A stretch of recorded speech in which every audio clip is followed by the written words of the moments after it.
बिस्मिल्लाहिर्रहमानिर्रहीम। Media talk के साथ मैं हूं हफीज़ उस्मानी। आज हम बात करेंगे इस्लामाबाद नेशनल प्रेस क्लब के सामने मुल्क भर के तलबा तंजीमों की तरफ से यकजहती मार्च किया गया और तलबा ने अपने हुकूक़ के लिए आवाज़ बुलंद की।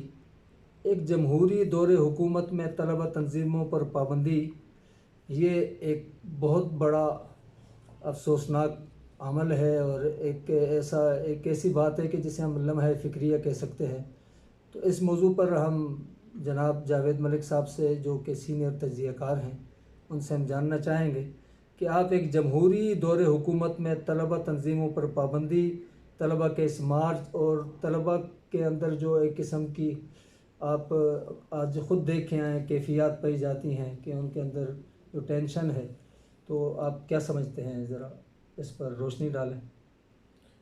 एक ऐसे मुल्क में कि जहाँ पे हर रोज़ जमहूरियत का रोना रोया जाए, उस्मानी साहब, वहाँ पे तलबा तंजीमों पे पाबंदी तो बड़ा मुद्दे का खेज बात है। यहाँ पे नान बाई, हेयर ड्रेसर, रेहड़ीबान, रक्शे, टैक्सी वाला, वो अपनी यूनियन बना सकते हैं जी जी, लेकिन तलबा यूनियन नहीं बना सकते। ये बड़ी हैरान कुन बात है। और दूसरी बात ये है कि ये पाबंदी शायद जनरल ज़िया-उल-हक के दौर में लगाई गई थी, तो अब तो मार्शल लॉ, उसके बाद भी मार्शल लॉ को गुजरे बड़ा अरसा हो गया और हमने तरक्की की बहुत सारी मंजिलें तय कर ली हैं और हम कहते हैं कि अब इस मुल्क में सिविल अमलदारी है। हम कहते हैं जी कि जमहूरियत ही इस मुल्क का मुस्तकबिल है और जमहूरियत ही से मसाइल हल होंगे जी। तो मेरा सवाल ये है कि जमहूरियत किस चीज़ का नाम है? आप जो मौजूदा सियासी रजीम देख रहे हैं, पार्लियामेंट का जो आप हशर देख रहे हैं, कोई शक नहीं। तो आपके पास तो सियासी नर्सरी है ही नहीं। बिल्कुल हर चीज़ की एक बुनियादी तरबियत गाह होती है। दुरुस्त कहते हैं। आपके पास तो तरबियत गाह है ही नहीं। आप जिस चीज़ को जमहूरियत का नाम दे रहे हैं वो शख्सी आमरीत है। मुख्तलिफ ऐसी जमातें कि जो एक एक लीडर उन पे बैठ गया। जी जी, मुस्लिम लीग नून नवाज शरीफ का नाम है, तहरीक इंसाफ इमरान खान का नाम है, पीपल्स पार्टी आसिफ जरदारी का नाम है जी। और उनके इशारों पे चलने वाली जमातें हैं। इसी तरह जमहूरियत उस चीज़ का नाम होता है कि उसकी जो बुनियादी इकाइयाँ हैं, जी, आपके स्कूल्स में, आपकी यूनिवर्सिटीज़ में, आपके कॉलेजेस में, आपके फिर बल्दियाती नुमाइंदे, आपके यूनियन कौंसिल सतह से जी बिल्कुल। लोग एक फिल्टर होके आए, एक तरबियत लेके आए और फिर वो कौमी सियासत का हिस्सा बने। सब यहाँ तो कौमी सियासत का हिस्सा बनने के लिए आपके जेब में नोट तकड़े होने चाहिए, बिल्कुल आपका सियासी बैकग्राउंड तकड़ा होना चाहिए। बिल्कुल। आप क्या, आपकी अपनी हैसियत क्या है, आप खुद सियासत को कितना समझते हैं, इसी तरह ये तो यहाँ पे सवाल ही नहीं है। ज़ाती दोस्ती, ज़ाती ताल्लुक, ज़ाती और रिश्तेदारी, यही वजह है कि आपको ये मौसमी मेंढक दिखाई देते हैं, इसी तरह जो जिनकी उछल कूद है, एक जमात दूसरी जमात, और जो भी जमात इक़्तिदार में आती है तो लीडर का चेहरा हटा दें तो नीचे कास्ट वही होती है, सारी की सारी कुएं के वो मेंढक। वही सारा मामला चल रहा है। तो अगर आपने इस मुल्क में जमहूरियत लेके आनी है तो फिर आपको तलबा को आज़ादी देनी होगी। दुरुस्त कहते तलबा यूनियन उनका बुनियादी हक है। हैं। जी मैं इस बात पे बड़ा हैरान होता हूँ, मैंने अपने कई कॉलम्स में इसका जिक्र किया कि जब मैं कॉलेज और यूनिवर्सिटी गया दाखिले के लिए तो मुझे भी एक परफॉर्मा दिया गया, जो एडमिशन फॉर्म होता है। जी जी, उसके नीचे एक बयान हल्फी है, बिल्कुल। और वो बयान हल्फी ये है कि आप किसी सियासी सरगर्मी का हिस्सा नहीं होंगे और किसी सियासी तंजीम का हिस्सा नहीं बनेंगे। बिल्कुल तो आपने वो हलफनामा देना, उसके बाद आपको उस कॉलेज यूनिवर्सिटी में दाखिला मिलेगा। मेरा ख्याल ये था कि ये हमारे दौर की बात थी, जी। ये 94, 95, 98 तक वैसे का तो मामला था। वैसे तो ऐसा हलफनामा फौज में। हाँ, तो मेरा ख्याल ये था कि अब तो बदल गया होगा, जी।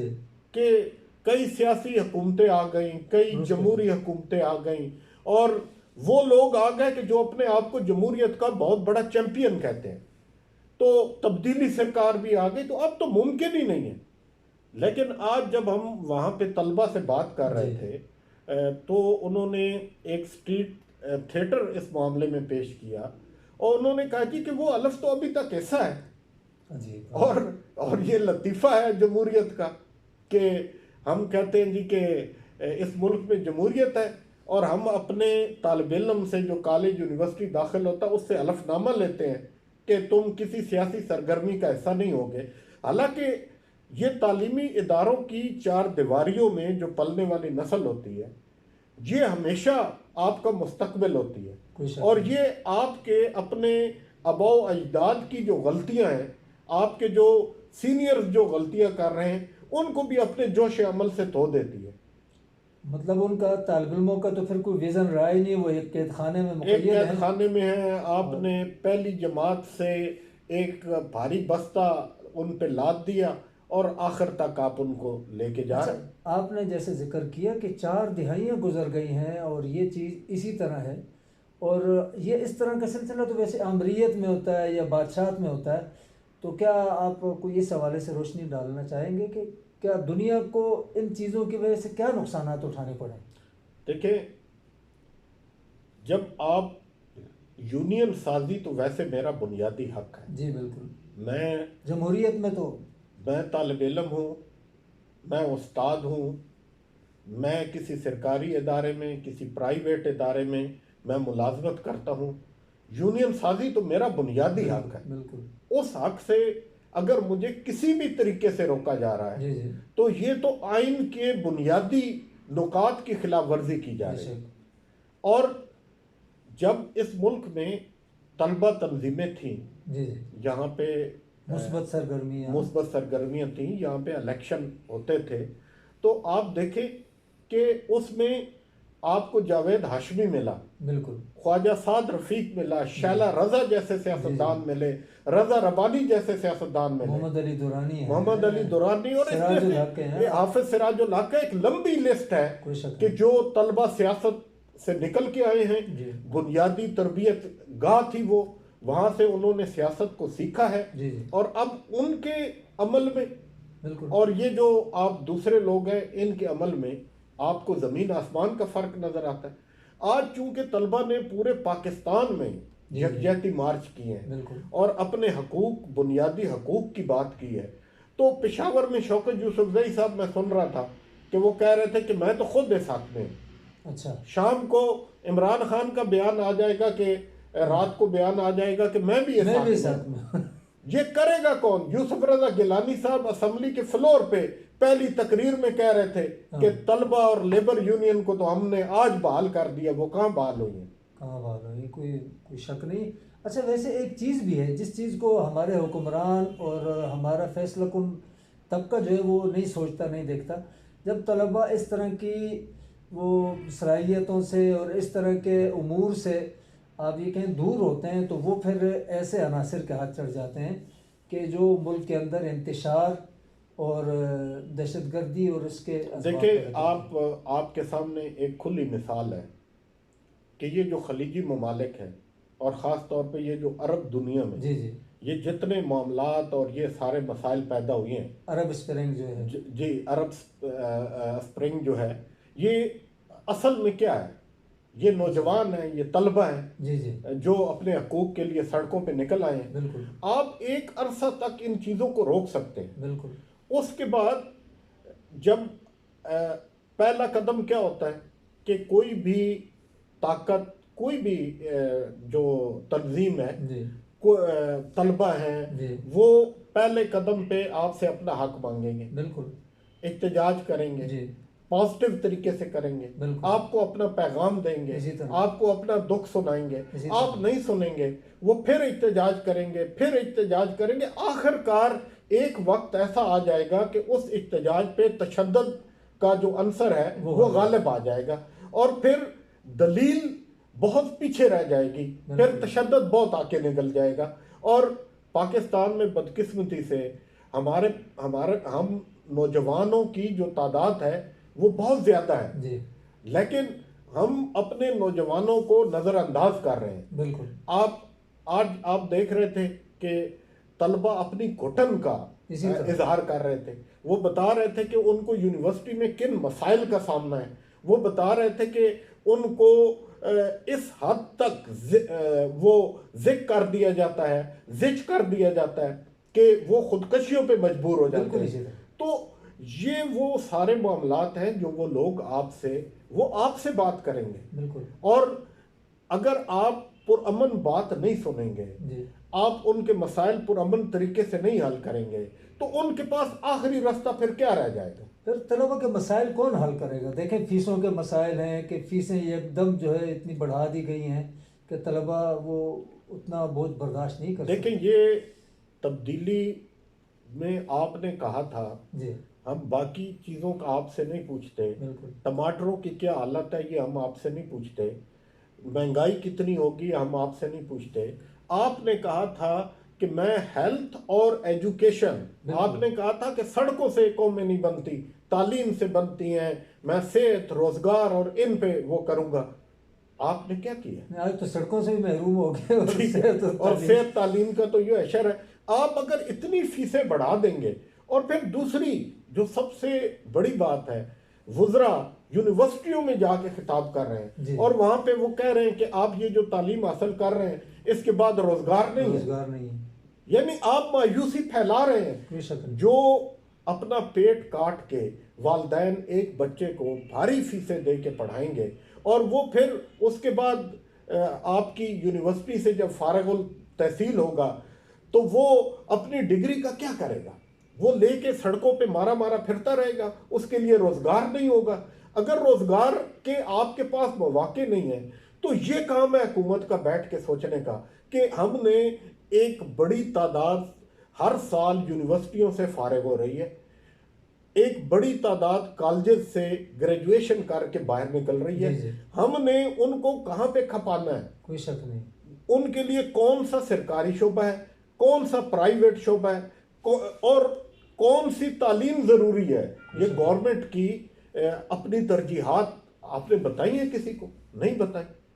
तो इसका नतीजा क्या निकलेगा? इसका नतीजा यही निकलेगा कि आपने कुछ अरसा कबल आपने कहा कि हम मदरसों को कौमी धारे में ला रहे हैं। जी, आपने सिर्फ एक मजहबी जमात के चंद मदरसे ले लिए ले लिया। और उनको कार्य सरकार जब्त कर लिया और आपने कहा कि अब इनका निज़ाम सरकार चलाएगी। आप 4 मदरसे नहीं चला सके।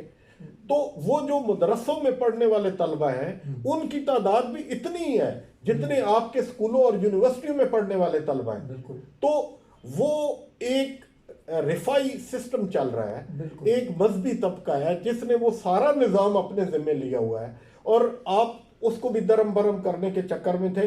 आपको तो चाहिए आप अपना ये निज़ाम भी, अगर आप अपने इन तलबा को कोई मुस्तकबिल नहीं दे सकते, अगर आप इनकी फीसों में इसी तरह इजाफा कर रहे हैं, अगर आप इनको बुनियादी हक देने के लिए तैयार नहीं हैं, तो फिर आप इनको भी मदरसों के हवाले कर दें, बजाय इसके कि आप कहें खैराती लोगों के हवाले खैराती करते हैं। इदारों के हवाले कर दें, ईदी फाउंडेशन के हवाले कर दें। उन्हें कहें कि यार हर चीज से ज्यादा जरूरी जी, कौमें बिल्कुल। अपने मुस्तकबिल पे इन्वेस्ट करती कोई हैं, शक नहीं। अपने बच्चों पे इन्वेस्ट करती हैं कि हर चीज से जरूरी ये बच्चे हैं। और आप ये नस्ल पैदा कर रहे हैं जो जिसके अंदर इतनी घुटन है, जिसके जो जो बात करते हैं तो वो रोते हैं कि यार हमारे साथ हो क्या रहा है।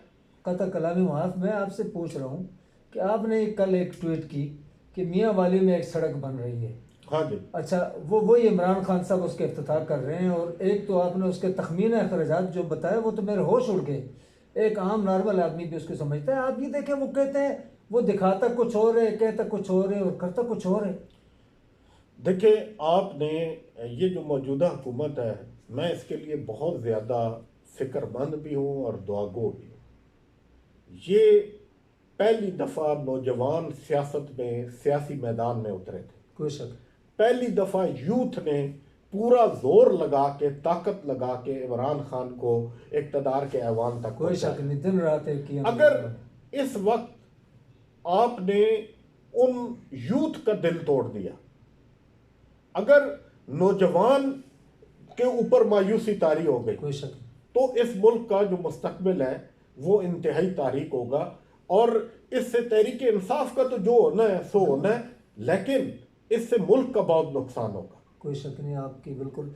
अच्छा, आखिरी सवाल जो मैं आपसे पूछना चाहता हूँ कि तलबा सियासत पर पाबंदी का सियासी जमातों को और हुकूमत को क्या नुकसान है? देखें, सियासी जमातों को क्या नुकसान हुआ है।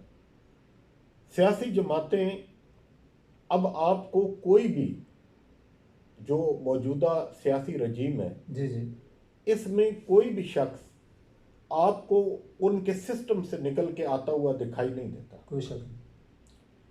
PSF, MSF, ISF, Pakhtun student federation, ये किसी न किसी हालत में काम कर रही हैं, लेकिन चूंकि निज़ाम नहीं है, जी जी, जब निज़ाम नहीं है, वोटिंग का सिस्टम नहीं है, कौन सा तालिब इल्म डिलीवर कर रहा है जी, कोई शक और कौन सा हकदार है और किसके अंदर कायदाना सलाहियतें हैं, वो नाम खुल के सामने नहीं आते। जब वो सामने नहीं आते तो फिर उसका नतीजा क्या निकलता है? मैं MNA हूँ, मेरा बेटा, मेरी बेटी, मेरी भांजी, मेरी भतीजी, मेरे चाचा, मेरे मामू, फिर वही एक खाना पूरी की जाती है। वो फलां तलबा यूनियन का हो गया, फलां यूथ का हो गया, फलां मेन तंजीम का हो गया, और उसका नतीजा ये निकलता है कि आप इलेक्शन कमीशन को भी धोखा देते हैं जी, आप पूरे सिस्टम को धोखा देते हैं, और आप फिर जो जमहूरियत आप लेके आते हैं, उस जमहूरियत की हालत ये होती है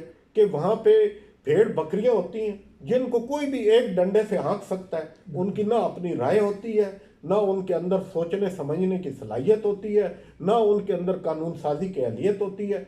फिर ऐसी ही जमातें सामने आती हैं कि जिनका जो 3 दिन सुप्रीम कोर्ट में लगा रहा, जो तमाशा लगा रहा, फिर आपको एक सर्कस दिखाई देगी, फिर आपको जमहूरियत और सियासत तो दिखाई नहीं देगी। बहुत शुक्रिया जी, आपने जावेद मलिक साहब की इंतहाई जामे, मुख्तसर और ज़बरदस्त मालूमाती गुफ्तगू सुनी। हकीकत यही है कि पाकिस्तान का मुस्तकबिल जिन नौजवानों से है वो तारीक राहों में है, और इस जुल्म की वजह से वो बेराह रवी के शिकार हो जाते हैं, नशे पर लग जाते हैं, वो दीगर परेशानियों में वो ख़ुदकुशी की तरफ जाते हैं, तो वो जराइम पेशा लोगों के हाथ चढ़ जाते हैं। हुकूमत पाकिस्तान को सोचना चाहिए कि इन नौजवानों का मुस्तकबिल बनाने के लिए वो ऐसी हिकमत अमली अपनाए कि जिससे ये नौजवान, एक तो उनकी तालीम जो है वो बआसानी मुकम्मल हो, उनके ख्वाब मुकम्मल हो, और वो मुल्क व मिल्लत की खिदमत के काबिल बने।